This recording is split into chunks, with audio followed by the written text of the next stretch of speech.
Hello all students, again I am here in front of you with the last topic of the chapter first, nutrition in plant, that is replenishment of the nutrient and animal cell and the plant cell. Before we go on this topic, we will do revision of previous video, that is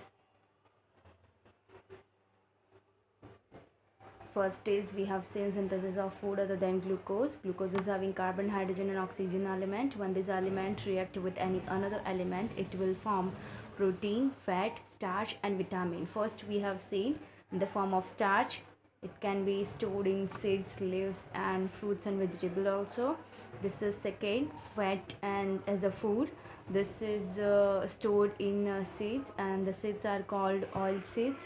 Next is protein is the combination of carbon, hydrogen, oxygen and nitrogen element is extra, that's why it is called nitrogenous substance also, and this can be produced by the leguminous plant only. And afterwards we have seen some of the example.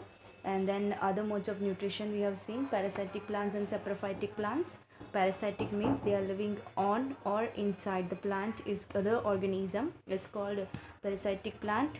Next is these are the characteristic. Next is saprophytic nutrition.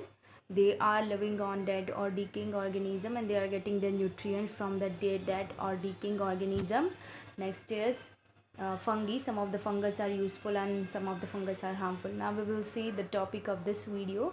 First is some two types of plants are remaining, except these two main types of plant that we have seen, parasitic plants and symbiotic plants.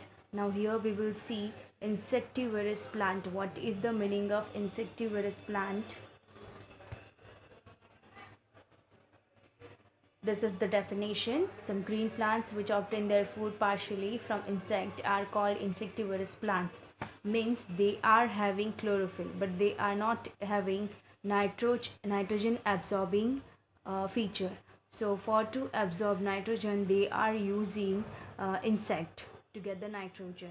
Next is, now we will see what is the second name of insectivorous plant. It is called carnivorous plant as well as partial heterotrophs also. Why it is partial heterotrophs?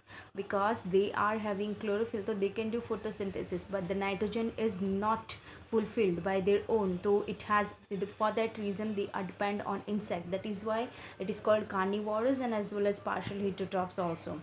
Now these plants grows on the nitrogen rich soil where they can survive or they can grow. So they can grow on the nitrogen rich soil because they require nitrogen. This plant is growing on the nitrogen rich soil but they are not able to absorb nitrogen, so that they are dependent on insect for the nitrogen. Now why it is called insectivorous plant? They are eating insect. Eating insect, it does not mean they are eating fully insect, just they are dissolve the nitrogen which is present inside the insect, and that nitrogen has been utilized by the plant. Next is example you have been given, that is picture plant, Venus flytrap and sundew. Now we will see picture plant, that is the example of insectivorous plant. Here in this image you can see that the picture means the glass like structure. It is modified lamina, it is converted into this type of shape. Upside you can see lead, that is leaf apex, which can close or open, which can close and open. When the fly will go, prey will go inside, it will close. When that particular prey will dead inside only, afterwards it will open. Inside it hair like structure which is directed downward. Inside this picture hair like structure, this hair structure will hold that particular prey, and the direction of this hair is downward direction. Picture secretes digestive juices which digest the proteins present in the body of insect to form simple nitrogen compound. And this picture secretes digestive juices. This will dissolve the nitrogen which is present inside the body of the insect, and this nitrogen has been utilized by the plant. This is symbiotic plant, the living together of the two different species of plants as if they are parts of the same plant and help each other in obtaining food is called symbiosis, and such plants are called symbiotic plants. Symbiotic plants, it means it is the combination of the plant. The plants are living, two plants are living together, and one will survive food and one will give the shelter. That is called symbiotic plant. The best example you have been given, that is lichen. And here is the image of that lichen. Here you can see the green color part. The green color part is the algae. The green color part is the algae that produce the food. And fungal hive in the sense fungal will form the home for to live algae also, and fungus will give the shelter to algae. Algae will produce the food, and by this food fungus will get the nutrient. Next is, here lichen is the combination of algae and fungi. Algae is the green plant and fungi is non-green plant. As we have seen that algae represents green color, that green color represents that it is having chlorophyll so that they can do photosynthesis, will make the food, while fungi is the black and white color. So you can see fungi is the non-green plant which cannot make their own food, but they are dependent for the nutrient on algae. Fungus hold the hype of the alga cells.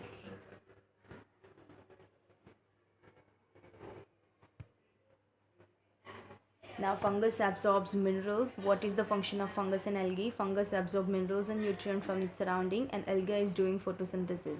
Fungus will take all the nutrient and minerals which is required for the photosynthesis and will provide to the alga, and alga will do the photosynthesis with the help of that nutrient. Another example is Rhizobium bacteria. As we all know that leguminous plant like some of the specific plant is having only Rhizobium bacteria. What this Rhizobium bacteria are doing, they are absorbing nitrogen from the atmosphere and converting to nitrates. Nitrates is the water soluble form. With the help of this water soluble form, plants are able to absorb that particular nitrogen and will able to make proteins. And just because of that reason, we can also say that leguminous plant and Rhizobium bacteria are also having symbiotic relationship. Now we will see the video.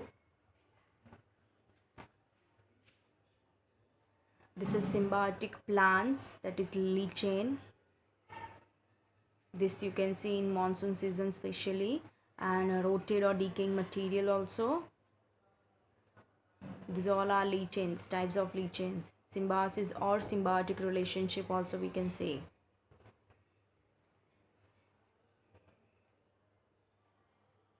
Now this is the animation. In that one they are representing in lichen, it is the combination of algae and fungus. Here you can see that algae is providing nutrient after preparing food, and fungus is giving mineral and nutrient to prepare food.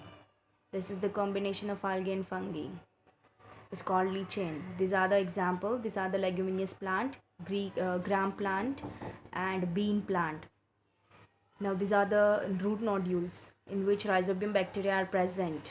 With the help of Rhizobium bacteria, atmospheric nitrogen is converted into nitrates, and these nitrates are water soluble and that has been absorbed by the plant, and plants are able to make their proteins.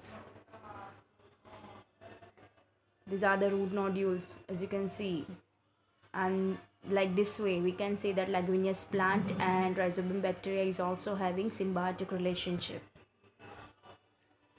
Now we will see replenishment of the nutrient. Replenishment of the nutrient in the sense, if your field is having any of the deficiency, then any of the nutrient deficiency, we have to fulfill it with the help of fertilizer or manure. Now there are two ways for the replenishment. Nutrient can be replaced by using fertilizers and manures also. Fertilizers and manure. Manures are the natural organic materials, and this is containing all the nutrient and minerals together. It is the mixture of mineral and nutrient, but it is not rich with the particular one nutrient or the mineral, so it is not that much effective. So we can use fertilizers also. Now here fertilizers can contain nitrogen, potassium, phosphorus also. Now whatever deficiency is there in your land, in your field, according to that you have to use that particular fertilizer. Here we are having two examples, that is NPK and urea. Now we will see NPK is having which type of nutrient and urea is having which type of nutrient. Now here you can see if the nitrogen deficiency is there in your land, you want to fulfill that one. You can use both the fertilizer NPK and urea, because NPK is also containing nitrogen and urea is also containing nitrogen. But it is very clear that if your land is having only the deficiency of nitrogen, you don't have to use NPK fertilizer, because if you are using NPK fertilizer, your soil, your land will become rich of nitrogen, phosphorus, potassium, and any of the nutrient will excess, it will cause damage, it will cause harmful effect for your crop. So whatever deficiency is there, according to that you have to use fertilizer. Next is, second is, nitrogen can be replenished by your growing leguminous plant. With the help of leguminous plant also we can replenish the nutrient. How? The leguminous plant is having rhizobium bacteria in the root nodule. This will fix the atmospheric nitrogen into the soil and it will make rich with the nitrogen nutrient. Next we will see the topic cell. What is the meaning of cell? The smallest unit of the living organism is called cell. Our body is made up of variety of cell and thousands of cell. Two types of organism on the basis of the number of cell. First is unicellular, which is having only one cell, and second is multicellular organism, that is having only more than one cell. Now on the basis of classification of the organism, cells are having also two type, animal cell and plant cell. Now we will see the similarity and the difference between plant cell and animal cell. This is the plant cell and this is animal cell. Now here we will see there is only 2 or 3 organelles which is different, rest all are same. The first we will see, this is cell wall, and there is, you can see that is only from one side arrow is that is from plant cell, means cell wall is present in plant only. Cell wall is not present in any of the cell except plant. Second, cell membrane, that is inside layer of the cell, that is called cell membrane, that is present in both the cell. Next is nucleus, this is the controller of the cell, that is also present in animal cell as well as plant cell. This is cytoplasm, this cytoplasm is also present in every of the cell, means plant cell as well as animal cell also. This is mitochondria is the controller of the respiration process, energy releasing process, it is also present in both the cell. Now here in plant cell you can see pink color font, that is large vacuole. Large vacuole is present in a plant cell. In animal cell also vacuole is present, but it is not large, it is small vacuole. Now this is also the specific feature of plant cell, that is chloroplast. Now here I have written 3 color font. First is cell wall, second is large vacuole, third is chloroplast, and the last one is small vacuole. Now here you can see in animal cell the vacuole, the size of the vacuole is different, means this is the difference. The size of your vacuole is different, and just because of the size their function is also different. Now here in plant cell, cell wall is present, but in animal cell, cell wall is not present. Okay. Next is chloroplast. Chloroplast is present in plants while it is not present in animal cell. If chloroplast is present in animal cell also, then we can also do photosynthesis, but it is not possible because we are not having chloroplast. Okay. Next we will see what are the function of these different organelles. First, cell wall. What is the function of cell wall? It gives rigidity to the cell and gives the shape to the cell and protect inner organelles. Rigidity to the cell means it will be stable where it has been located. It will not move from that particular place, and it is giving shape. Rigidity represent that it will give the fixed shape and will protect inner organelles. Next is cell membrane, control the passage of the material, what to go in or out. Next is cytoplasm, carry out all the life process like respiration. Nucleus controls all the activity of the cell, means they are the controller of the cell. Mitochondria controls the respiration process to release energy. Means it will control the respiration process, it will do respiration process and will release energy for the various function, metabolic function. Next is chloroplast, which contain chlorophyll, so it is very clear, will do photosynthesis. Small vacuole, now we will see small vacuole which is present in animal cell. What is the function of that small vacuole? That is hold the air, water and food particles, and when it is necessity, it will provide to the another organelles. Large vacuole hold the cell zap. Now here the new word is given to you, that is cell zap. What is the definition of cell zap? It is the sugary liquid present in plant cell. It is sugary liquid that has been stored inside the plant cell. Now this is your home assignment. The first is the definition of insectivorous plant and symbiotic plant. Second, how insectivorous plant are getting nitrogen from this insect, that you have to explain. Third, explain symbiosis process in leaf chain, means how algae and fungi are getting their nutrient, that you have to explain. Write 2 examples of fertilizers with their components. Fertilizer with their components, like we have given the example that NPK and urea. NPK is containing nitrogen, phosphorus and potassium, while urea is containing nitrogen. Like this way you have to write down the answer. Fifth is what is the meaning of cell, means you have to write down the definition of cell.